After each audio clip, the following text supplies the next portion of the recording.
ఆవిడ నడిస్తుంటే ఏనుగు నడిచి వెడుతున్నట్టుంటుంది. అసలు ఆ కీర్తనకి నృత్యం చేస్తున్నప్పుడు చూడాలి. కంజదలాయతాక్షి కామాక్షి, దానికి కుంజరగమనే అన్నప్పుడు నర్తకి వేదిక అంతా తిరుగుతుంది వలయాకృతిలో. ఆ తిరుగుతున్నప్పుడు పాదాల వంక చూస్తే పట్టుబట్ట కట్టుకుంటారేమో, పారాణి పెట్టుకుంటారేమో. ఆ నడుస్తున్నప్పుడు నర్తకీమణి పాదములు ఆ మంజీరముల సవ్వడి వింటుంటే కామాక్షి పాదములు కనపడతాయి. అలా ఆ తల్లి కుంజరగమనే ఏనుగు నడిచినట్టు నడుస్తూ వెళ్ళిపోతోంది. వెళ్ళిపోతూ ఇలా వెళ్ళిపోతోంది ఆవిడ. వీళ్ళిద్దరూ ఇలా కూర్చుని ఉన్నారు.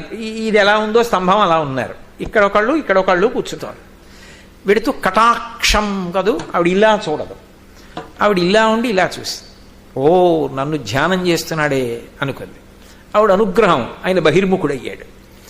శ్రీ విద్యోపాసకుడు గొప్ప శక్తిని ఇవ్వాలనుకుంది. అమ్మవారు ఎప్పుడైనా హద్దులేని శక్తి, ఇక దానికి చెప్పడం ఎవరికి